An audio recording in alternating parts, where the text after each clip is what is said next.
All right. In this video, I just want to talk real quick about health because your health is your wealth. And if you're healthy, you're free, right?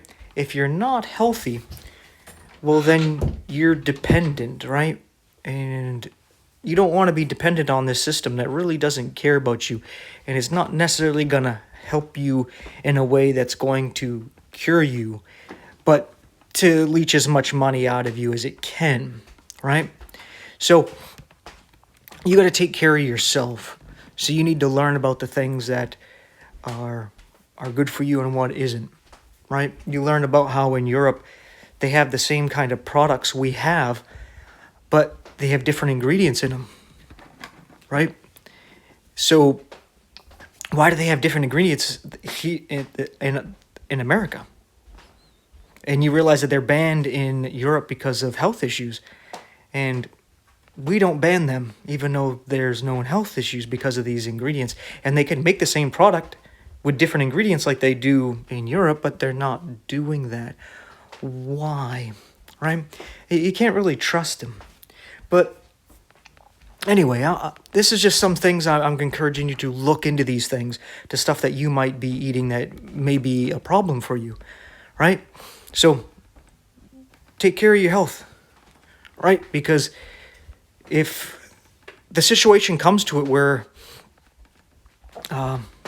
we're at the end of the world here and they move to a digital currency, in order to use that digital currency, you have to take the mark of the beast. If you are not healthy, it's going to be hard for you to say no if you need insulin, diabetes, medicine, like that, dialysis, certain other medications and everything that you may need to manage whatever you're dealing with. So taking care of your health would be a big deal.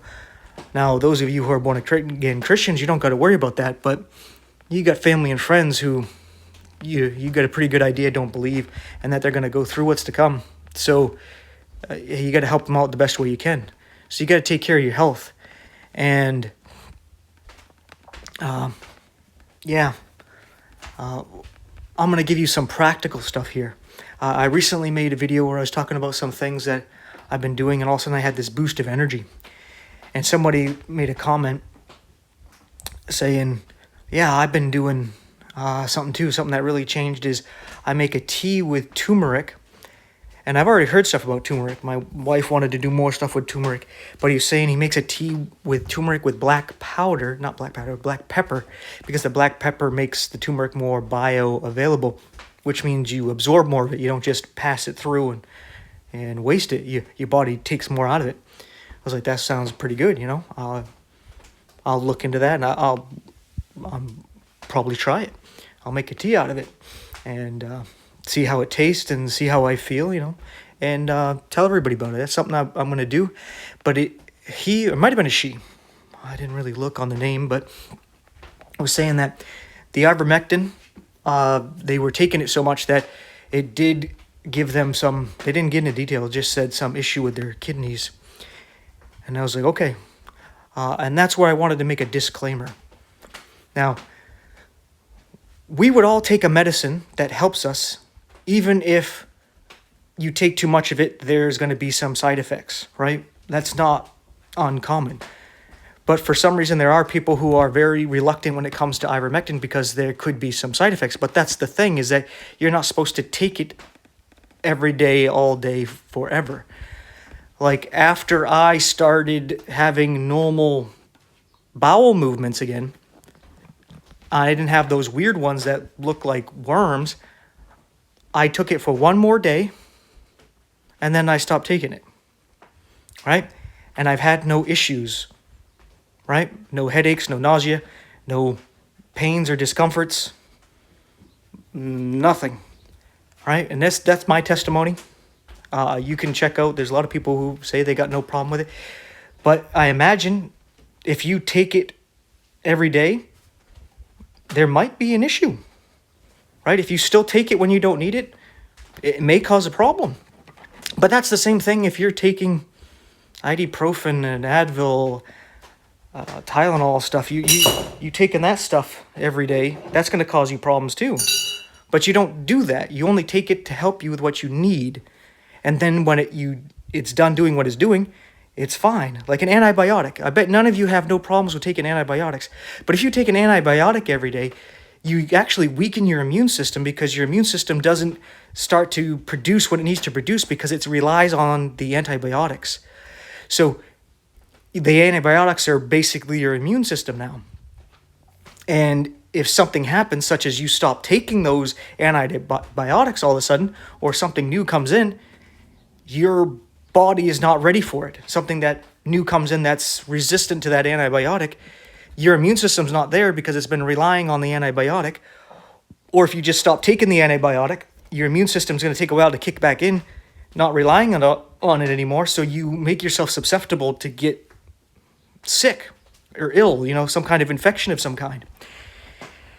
But there's nothing wrong with taking the antibiotic if you got an infection. Like you got this severe infection from a wound.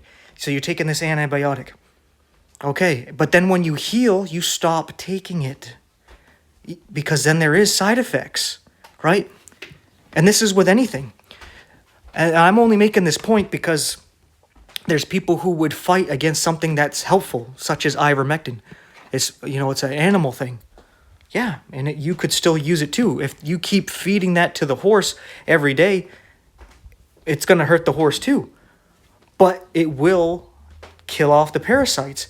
And then once you flush the parasites, you stop taking it. There are people that say they'll take it once every now and then. They say for the upkeep. That's something I may do, right? But it's not something you do every day. It's something that you're like, oh, I might have parasites. Let's find out. And I had something come out. It looked like it was. It looked like it was something. So I'm glad I took it. I really am. And parasites can have a big effect on you, not just on your health and eating some of your food that's yours, but they leave their waste in you and everything, and they can actually send off, I don't know what to call it, like hormones or pheromones, some things into your body to get you to crave certain things that you normally wouldn't crave or you're trying to stop. A lot of times it has to do with sweets, with sugar, right? A lot of things that really mess up our body crave the sugar. So these things sometimes, has some kind of yeast or fungal thing going on, a bacterial overgrowth, these different things, they want that sugar and they start getting you to crave it even though you're trying to stop it. So when you do something like a parasite cleanse, you can get rid of some of that problem, right? Because if it is coming from parasites, which we very well could have, not just from diet, but from pets, you may not even realize it, right? And even playing outside in the dirt, which is something good and healthy to do, you can get it too. How do you think the horses get it? Or the animals, like the dogs and the cats, get it, right? So it's just something you do to get rid of what you're dealing with, and then you stop taking it. But the other things that I was talking about that I think I got a boost from is something that you can take every day and not worry about it because it's nutrients, such as the creatine and magnesium. That's something that's just like taking vitamins pretty much. There's been so much studies on creatine that there seems to be no side effects whatsoever, other than what you intend, some healthy things about it. But, or if you overdose, you may not feel so good. So you keep that in mind as well. You don't want to take 150 grams of creatine every day, or even in one time. You're probably not going to feel too good if you do something like that. But that doesn't mean creatine is bad, right? It means you're taking it wrong. You're misusing it, right? So, moderation. But I would like to mention that there's a couple other things I'm trying, not just the turmeric mixed with the black pepper, but I'm trying out some different teas my wife had.